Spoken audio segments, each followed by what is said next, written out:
All right, folks, strap in, because we're about to spin the wheel on one of the most iconic games in history, Roulette. You know it, you love it, or maybe you hate it because it's taken too much of your money. Either way, this little spinning wheel has been charming gamblers, aristocrats, and degenerates like us for centuries. But have you ever wondered how roulette got started?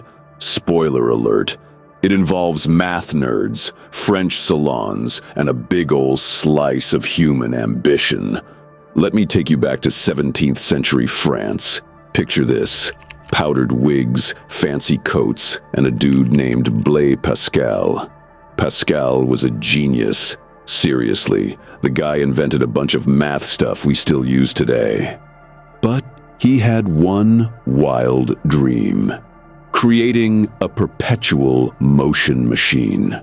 For my non-nerds out there, that's a machine that keeps spinning forever without needing any energy. Science nerds will tell you it's impossible. But Pascal, he gave it a shot. Now, did Pascal create perpetual motion? Nope. What he did create, though, was a prototype for the roulette wheel. That's right. This dude accidentally gave us one of the greatest casino games of all time, while trying to defy the laws of physics. Classic overachiever move, am I right? Fast forward a century or so, and roulette starts to look a little more like the game we know today. By the late 18th century, the French were all about turning gambling into an art form. And honestly, they nailed it. Those high society types, the aristocrats, the nobles, they took Pascal's spinning wheel and turned it into the centerpiece of their lavish gambling salons. But here's the kicker. These weren't your everyday casino hangouts. Oh no. These were swanky joints where people drank champagne, traded gossip, and bet absurd amounts of money just for fun. Roulette wasn't just a game. It was a status symbol. If you were anybody in 18th century France, you weren't sipping tea and playing cards. You were betting big at the roulette table, baby. And you know what they say about rich people. They can't keep anything to themselves. Eventually, the game spread across Europe, finding its way into Germany, England, and beyond. But there was one little tweak along the way that changed everything. You see, the original roulette wheel had only 1 zero. That's right, just one. But some clever, profit-hungry folks decided to add an extra 0 when the game crossed the Atlantic. That's how we ended up with American roulette. The version that takes more of your money faster. But we'll get to that drama later. Now, let's talk about why roulette became such a big deal. First off, it's simple. You don't need to memorize a strategy, and you don't have to read your opponent's poker face. You just pick a number, place your chips, and pray the wheel likes you. Easy, right? That simplicity made roulette a favorite for everyone from kings to commoners. But here's the real reason roulette took off. It's hypnotic. There's something about that spinning wheel, the sound of the ball bouncing, and the suspense of where it's going to land that just sucks you in. It's the same reason we binge-watch TV dramas. We love the build-up, the anticipation, and the big reveal. Roulette is like that, but in real life. Back in the day, though, roulette wasn't just a way to kill time. It was a cultural phenomenon. In European aristocracy, it became a way to flex your wealth and your nerve. Imagine this. You're in a gilded ballroom dressed to the nines, surrounded by the elite of society, and you casually drop a fortune on red. The thrill wasn't just about winning. It was about showing off that you could lose without flinching. It was high-stakes gambling mixed with high society swagger. But of course, roulette didn't stay locked up in European salons forever. By the 19th century, the game was on the move. It found a permanent home in the glamorous Monte Carlo casino, where rich folks and royals gathered to try their luck.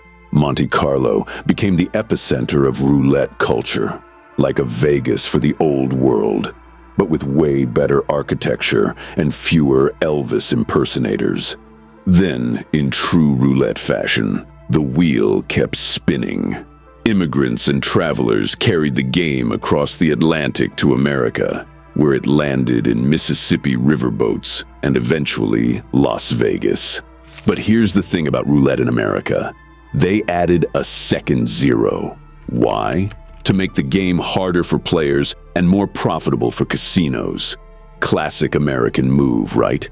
Bigger, flashier, and harder to beat. So, there you have it.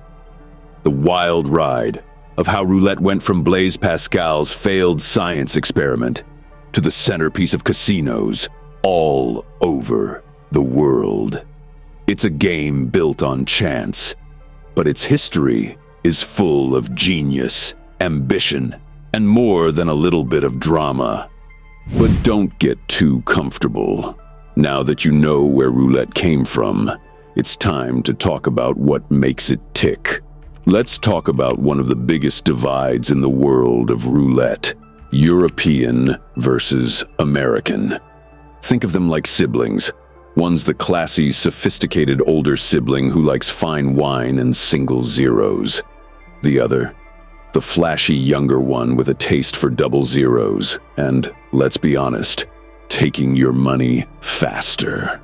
Let's break it down. European roulette, the OG, has a wheel with 37 pockets, numbers 1 through 36, and a single green zero. That zero is the house's secret weapon, because when the ball lands there, the house wins all the bets placed on numbers. But here's the thing.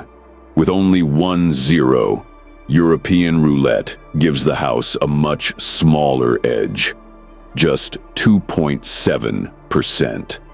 Now let's hop across the Atlantic to America, where bigger is always better, right? Well, not when it comes to roulette. In American roulette, they added a second green zero. Yep, a big, fat double zero. That means the American wheel has 38 pockets instead of 37, which doesn't sound like a huge difference until you look at the math. That second zero bumps the house edge up to a hefty 5.26%.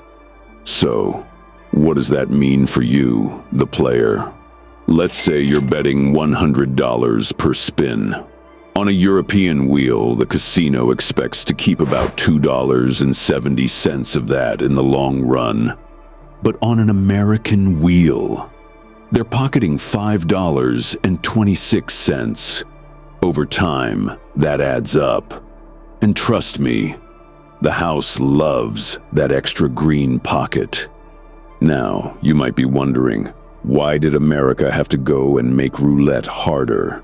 Good question. The answer, my degenerate friends, is simple: greed. When roulette crossed the Atlantic in the 19th century, American casinos wanted a bigger slice of the pie. Adding that second zero was an easy way to increase their profits without changing much else. And here's where things get interesting. That second zero doesn't just change the odds. It changes the way players approach the game. On a European wheel, strategies like covering multiple numbers or betting on even money options, like red or black, are a little more forgiving because the house edge is lower. But on an American wheel, those same strategies are riskier because the double zero makes it harder for players to win consistently. For example, take the classic bet on a single number. In European roulette, your odds of hitting that number are 1 in 37. In American roulette, it's 1 in 38. Doesn't sound like a huge difference, right? But that tiny shift in odds gives the house more power, and over time, it's the casino that comes out ahead. So, what's the takeaway here? If you're sitting at a roulette table and you see a single zero, congratulations, you've found the better deal. If you see a double zero, well, you're playing on hard mode. It's still fun, don't get me wrong, but just know that the house is grinning a little wider every time you place your bet. Now, if you're wondering why anyone would ever play American roulette when European roulette exists, the answer is simple: convenience. Most American casinos don't offer the European version, so players take what they can get.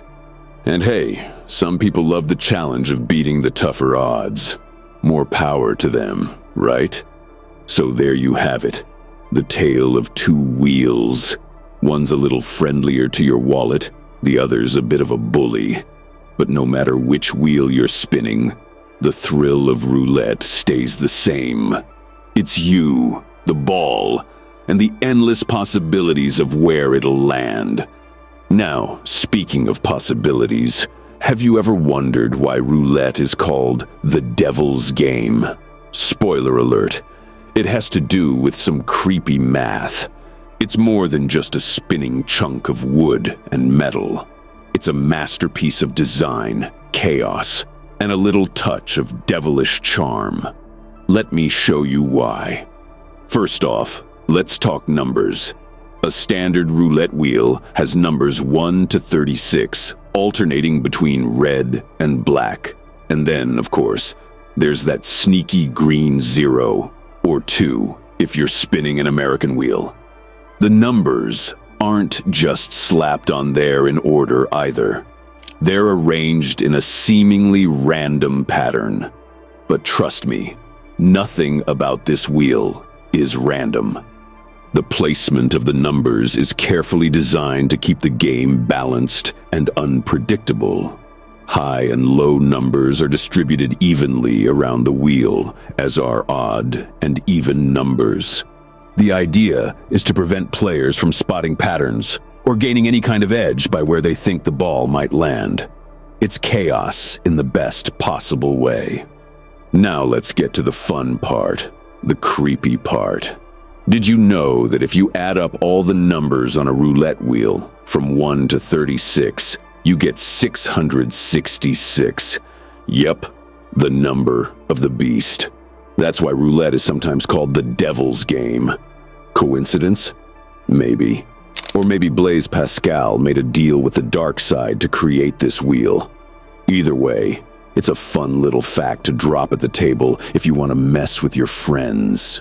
Or freak them out. But let's move past the spooky math and get into the nuts and bolts of the wheel itself. Modern roulette wheels are engineering marvels. They're designed to be tamper-proof, precise, and most importantly, fair. Well, fair-ish. The house still has its edge, but the wheel itself isn't supposed to favor one number over another. Back in the day, though, this wasn't always the case. Old roulette wheels were prone to wear and tear, and some clever players figured out how to exploit that. Enter Joseph Jagger, the man who famously broke the bank in Monte Carlo in the 1870s. He discovered that some wheels had physical biases, imperfections that made certain numbers come up more often than others. He tracked the results, bet on the biased numbers, and walked away with a fortune. Casinos learned their lesson after that.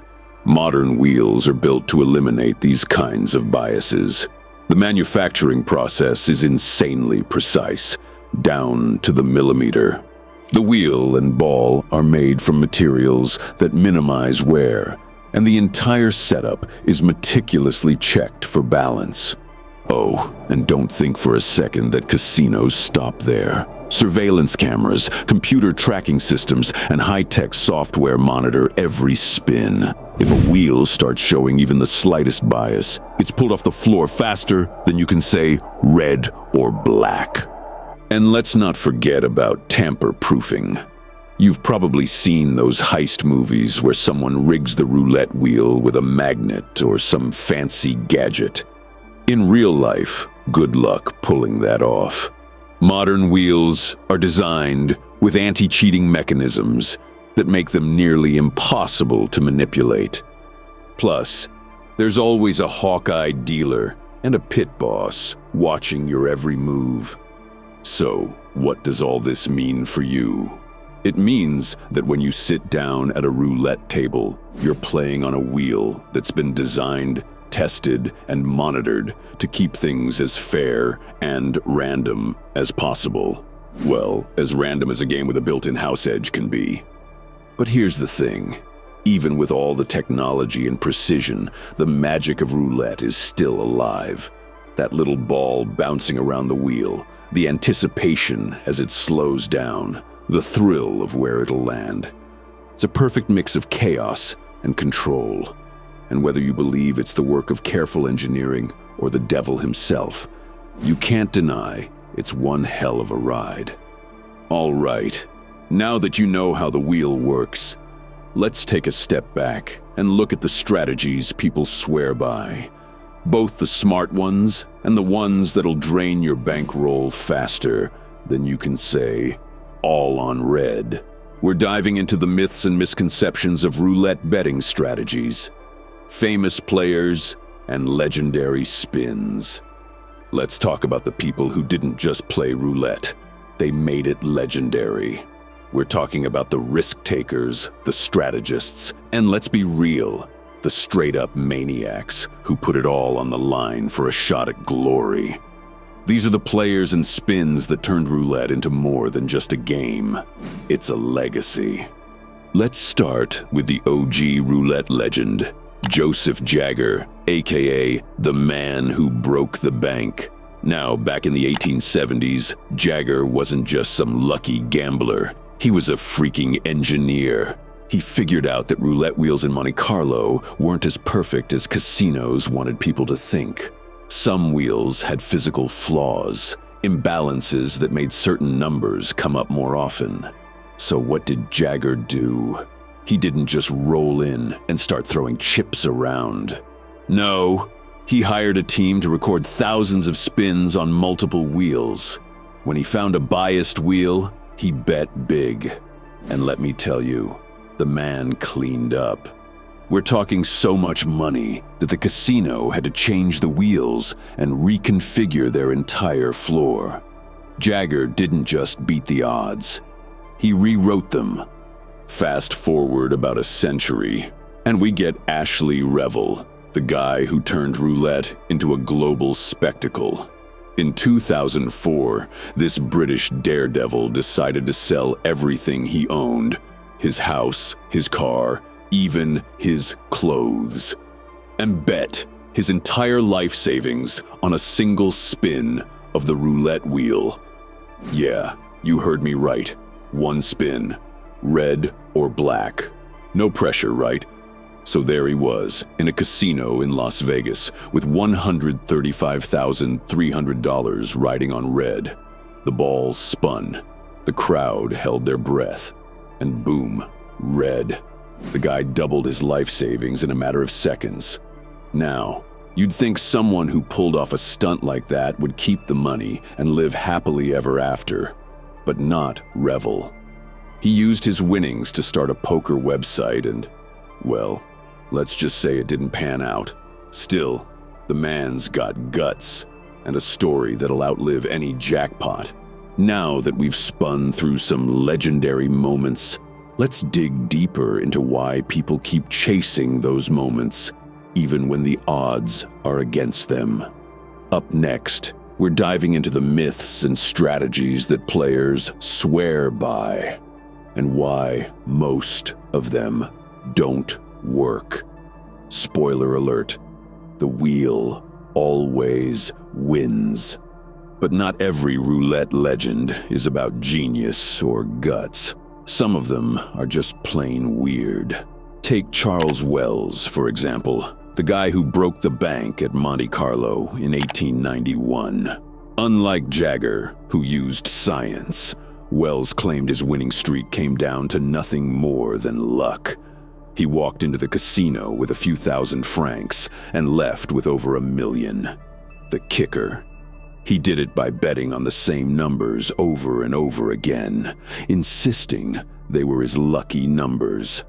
The man was such a sensation that the song "The Man Who Broke the Bank at Monte Carlo" was written about him.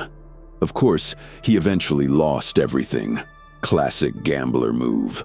But for one brief, shining moment, he was the king of roulette.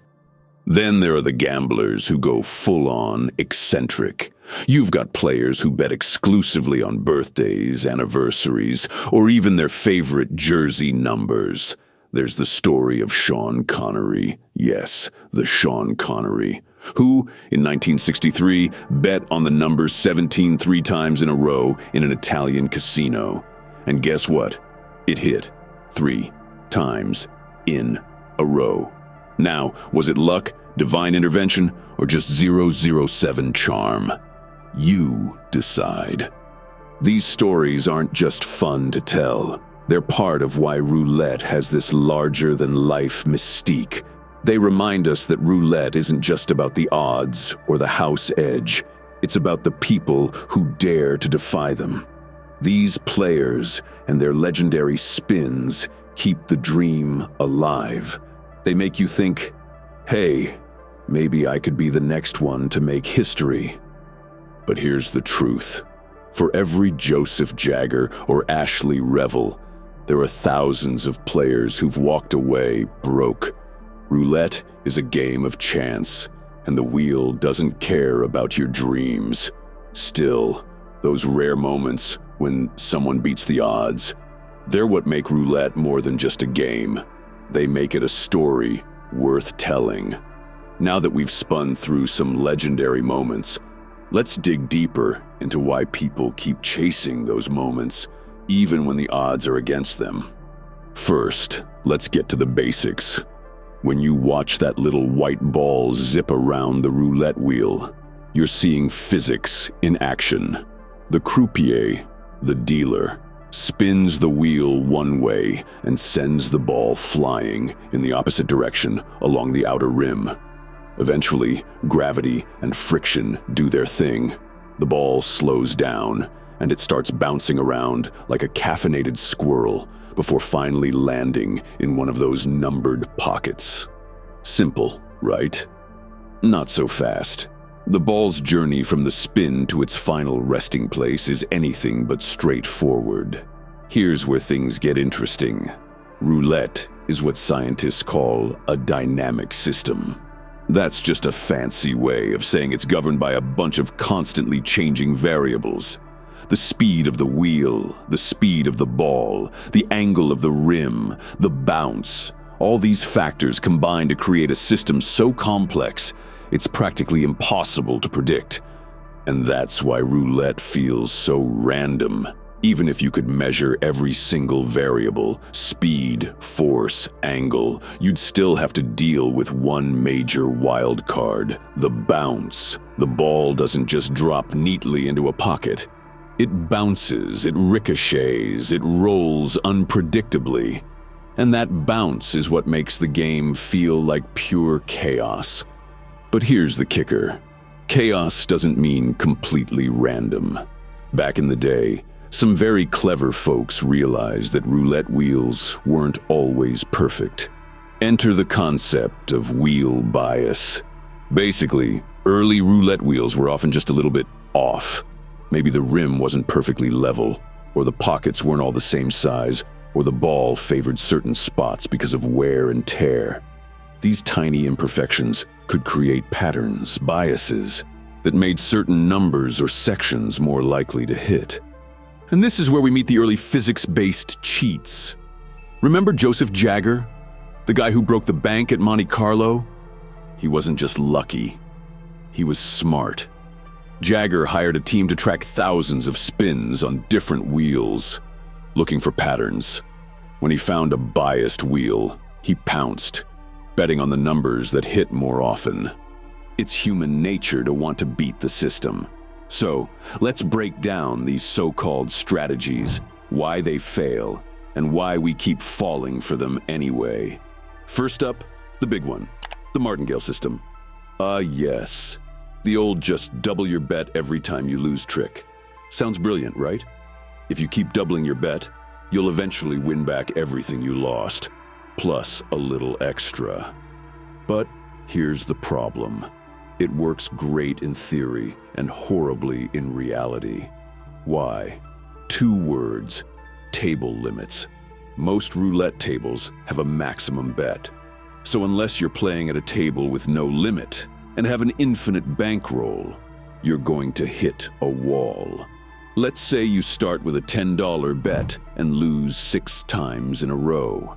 By your 7th bet, you'd need to put down $640 just to stay in the game. And if you lose again, well, let's just say the casino won't be offering you a loan. Next, we've got the Fibonacci system, the one based on that famous sequence where each number is the sum of the 2 before it. 1, 1, 2, 3, 5, 8, 13. You get the idea. The idea here is to use the sequence to decide how much to bet, increasing your wager after a loss and stepping back after a win.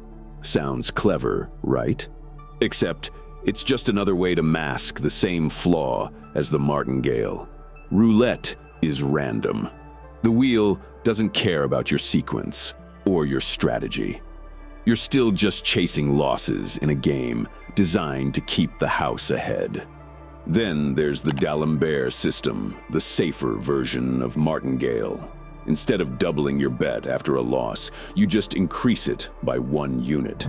So if you lose a $10 bet, your next one is $20, then $30, and so on.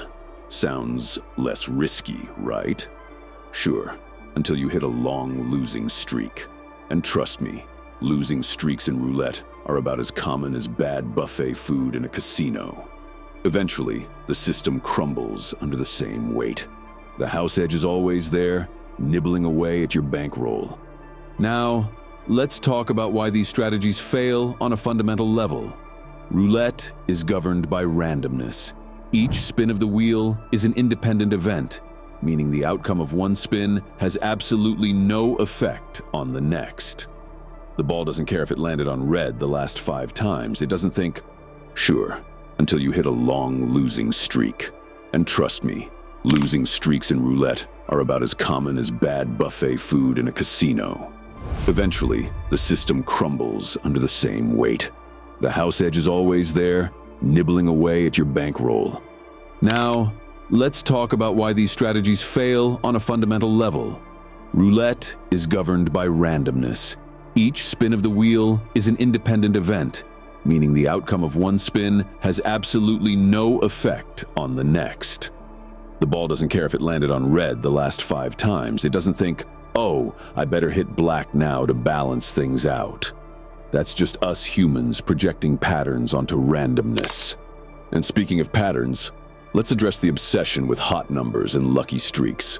You've seen it. A player at the table insists on betting on the same number because it's due.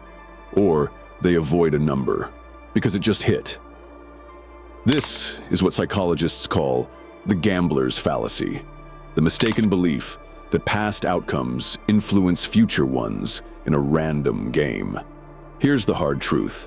The roulette wheel has no memory. It's not keeping track of how many times red has hit or whether the 0 is overdue. It's just spinning. So why do we fall for it?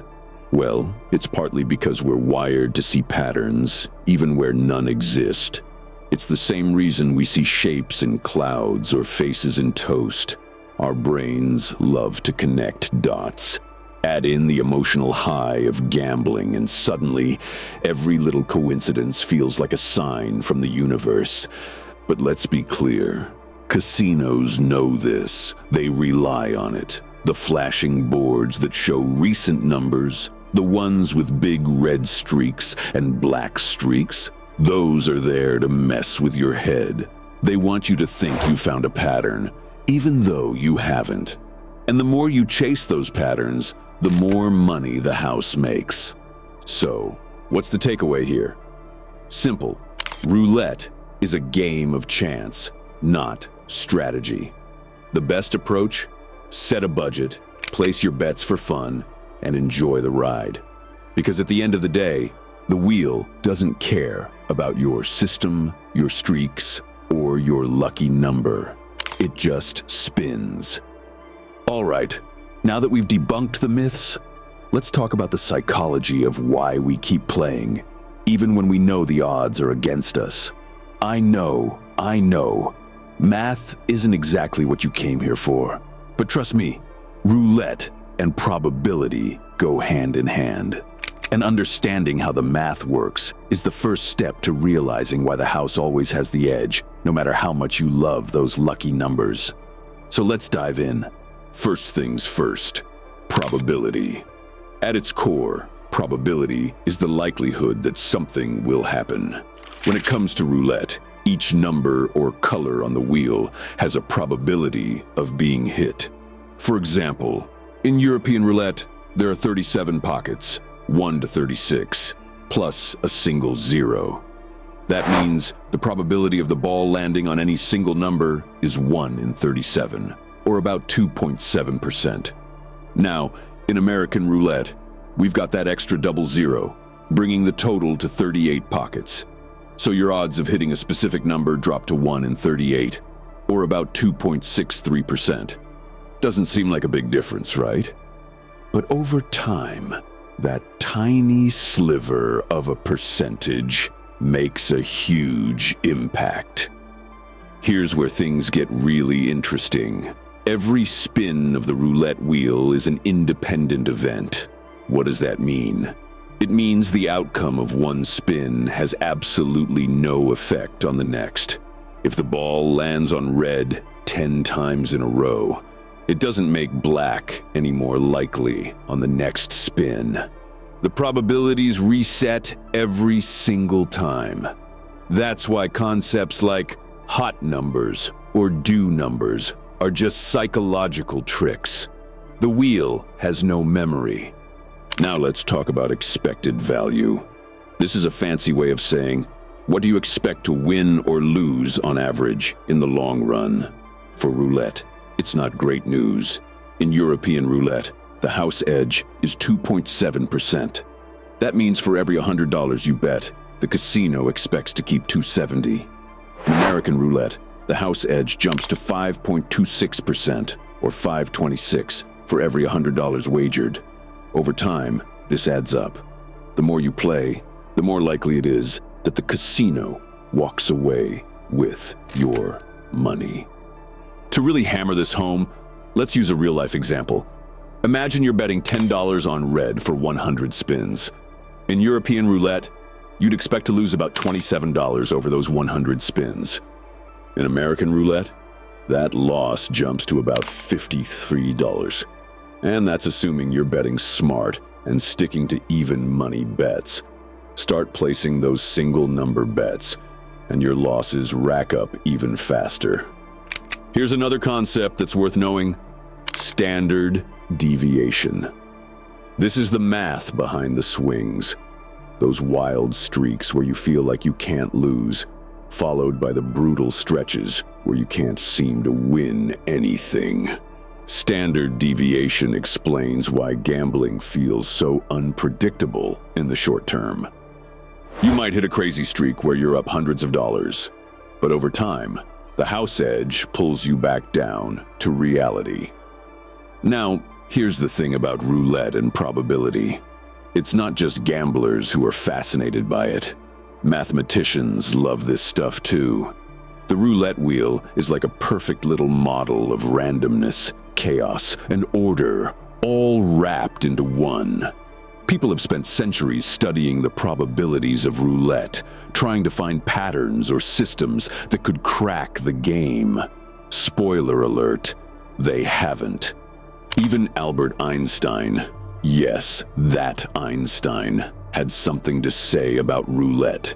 He famously said, "The only way to beat roulette is to steal money from the table while the dealer isn't looking."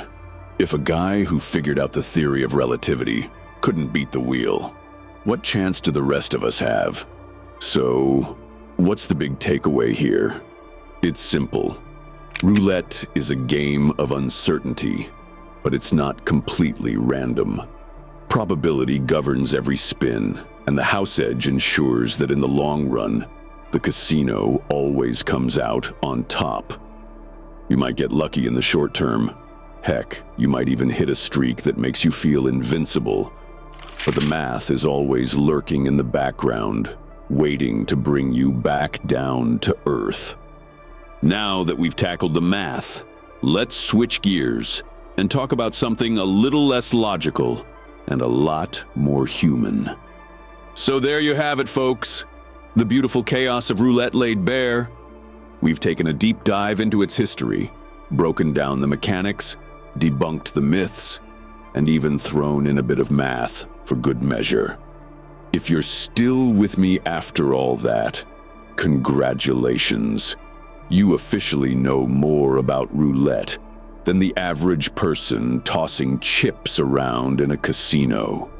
But here's the deal. Whether you love roulette for the thrill, the strategy, or just the hypnotic sound of the ball spinning around the wheel, there's one truth that never changes.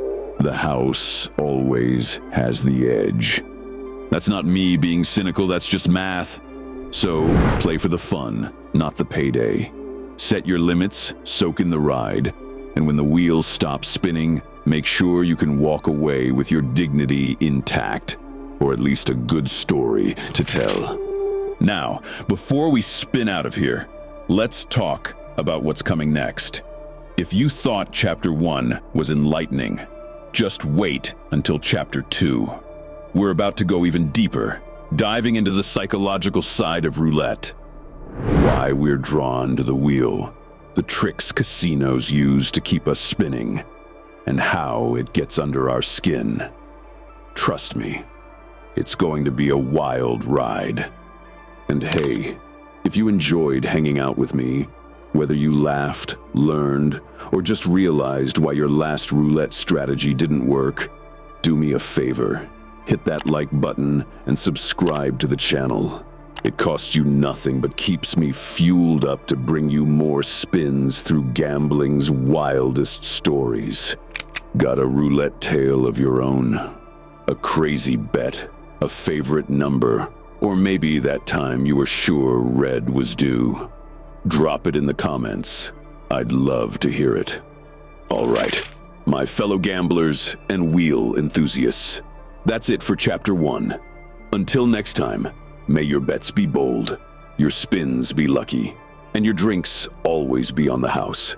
This is Degenerate Dragon, signing off.